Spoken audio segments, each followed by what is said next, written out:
So hi guys and welcome to my channel.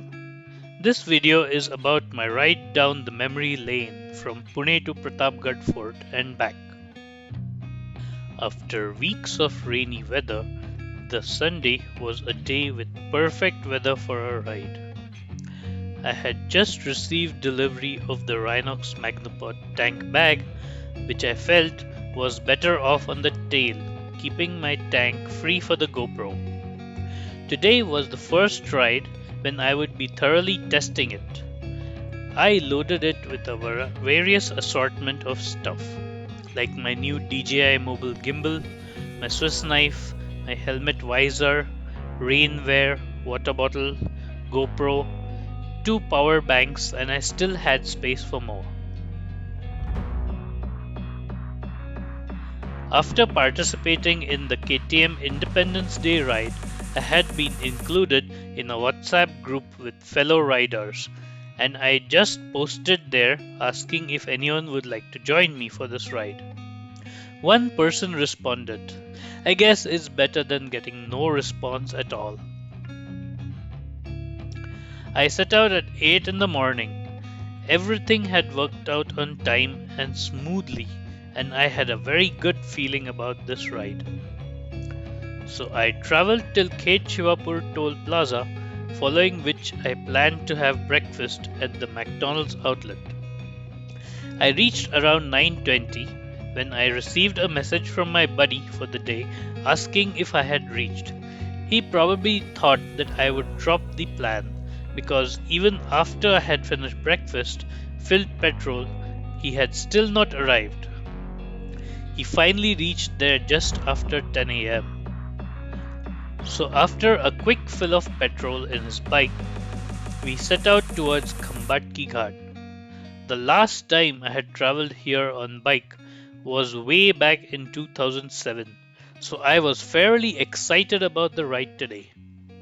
I mean, car drives just don't compare to riding a bike. The sense of freedom on a bike is phenomenal. I had planned to cover the following route on this ride. I would travel from Pune to Panchgani, onward to Mahabaleshwar, and then Pratapgarh via the Ambenari Ghat, and then over to Mahad and Varan Ghat, finally to Bhor, and then back home to Pune. So planning to cover around 350 kilometers in a day.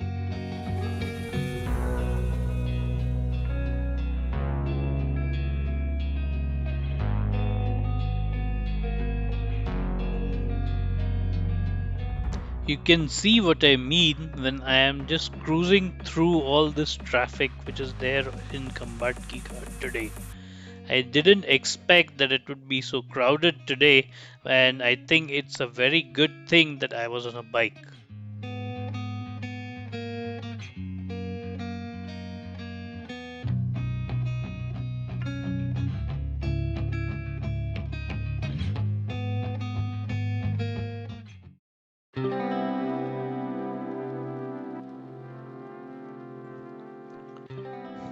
After crossing Vai and proceeding towards the Pasarni Ghat, I realized that being on a motorcycle on this road was the best thing as it offers some amazing views and the two-lane road restricts movement and overtaking if you're in a car, but it is no problem if you're on a bike.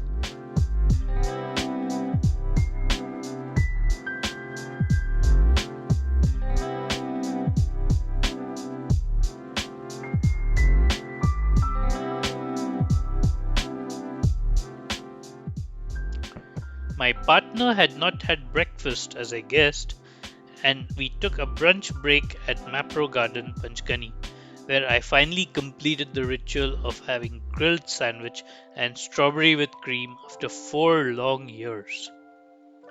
Going to the original Mapro Garden at Panchgani is like an annual checklist item which has to be completed in the year, failing which it feels as if the year is no longer a blessed one. But this time looks like I am finally getting lucky. Also, the weather was awesome, and although we had covered more than 120 kilometers, I didn't feel any fatigue at all, and I was ready for more. It was sunny but cool, and that definitely enhanced the experience.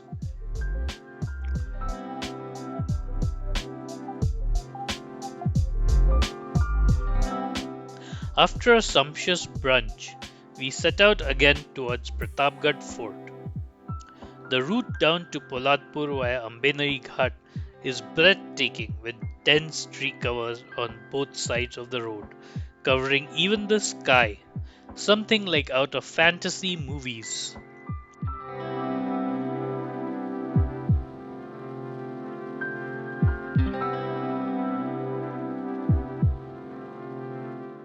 We had a truly mesmerizing ride through the Ghat, which offers amazing views and lovely waterfalls all through the way, and finally reached the archway marking the way towards Pratapgad Fort.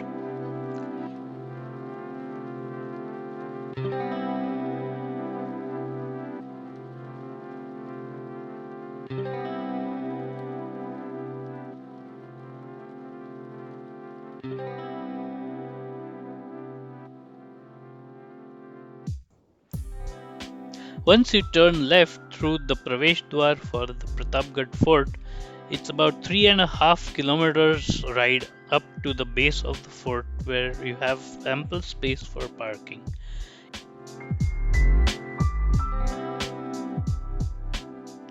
And on the way, this route also offers a bit of off-roading, which we will see in a while.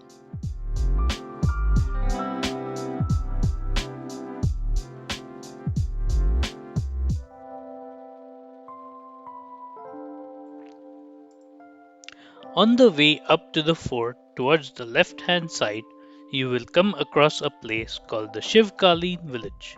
This place offers handicrafts and other items of interest for tourists, and it also has an outlet of Mapro products.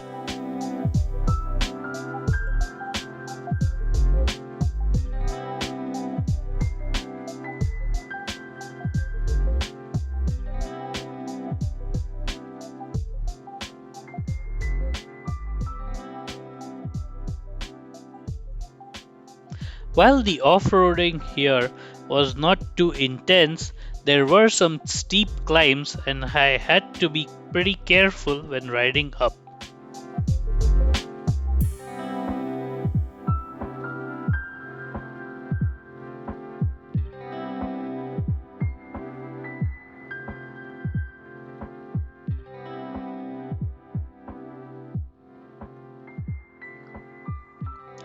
As you finally reach the top near the base of the fort, the first view of the Buruj presents itself, and it is magnificent. This was my first time to Pratapgarh, and I never expected to see such an amazing view.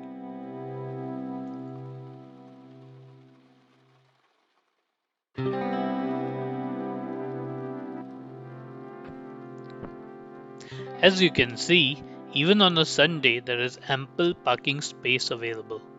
I think it's the perfect place to bring your kids along to get them to experience a place with such a strong connection to history.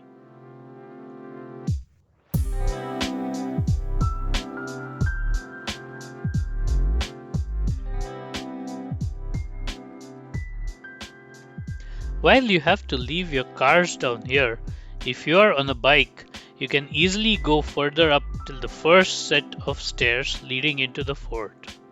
And that's exactly what I did.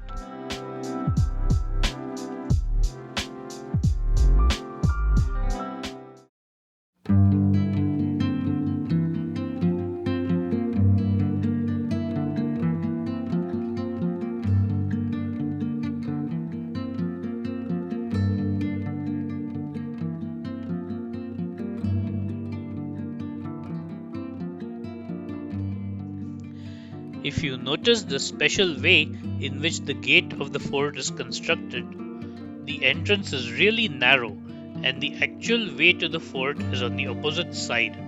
So you actually need to take a U turn once you get through the gate. This way, even in case enemies would get through, they would not be able to march straight up to the fort and could easily be ambushed at the entrance itself.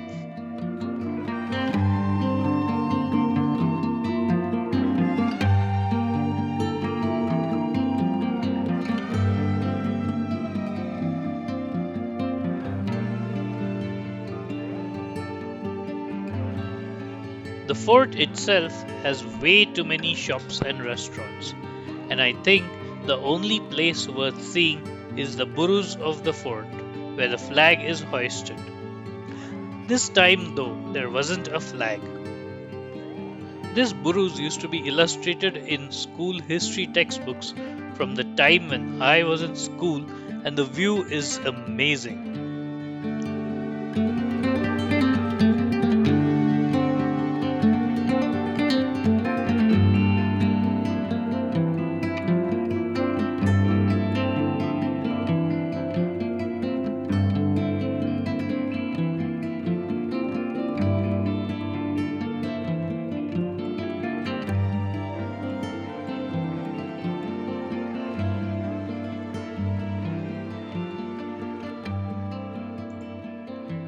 Although I've had an ACL reconstruction surgery of my left knee, I was determined to climb to the top.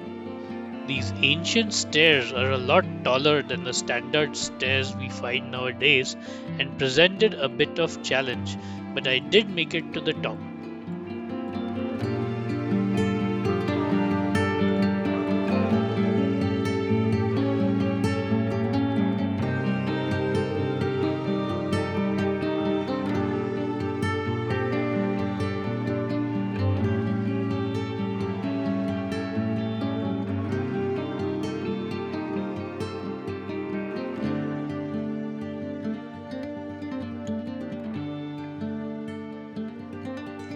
As recorded in history, Afzal Khan and Shivaji Maharaj agreed to meet at the foot of the fort near the forest of Zawri.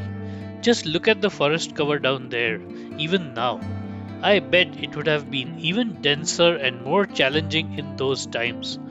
The perfect place to set up an ambush for either of the parties.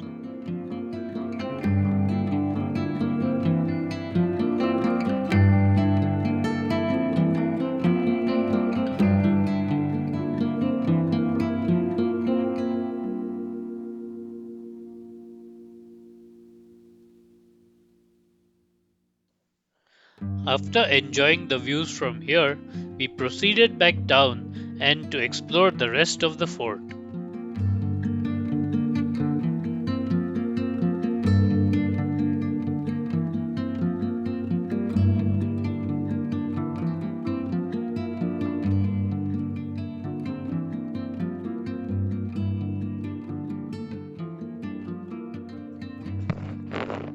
As you can see, these steps are modernly constructed, but they're already in a dilapidated condition, far worse than the stone steps which were constructed hundreds of years ago.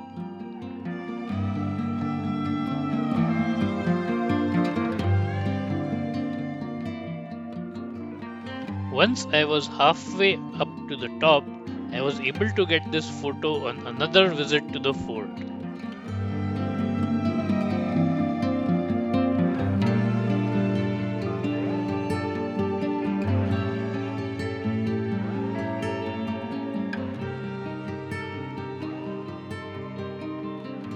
The path leading to the garden where Shivaji Maharaj's statue resides is again a modern construction of steps and is bordered on both sides by shops. This I didn't like as it feels like the sanctity of the place is somehow impacted.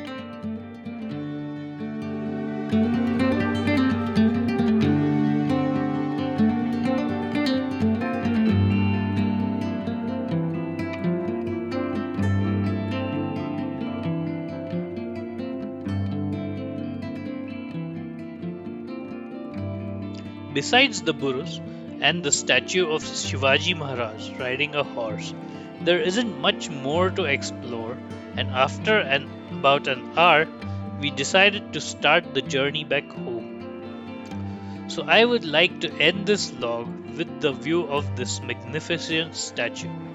Thank you for watching.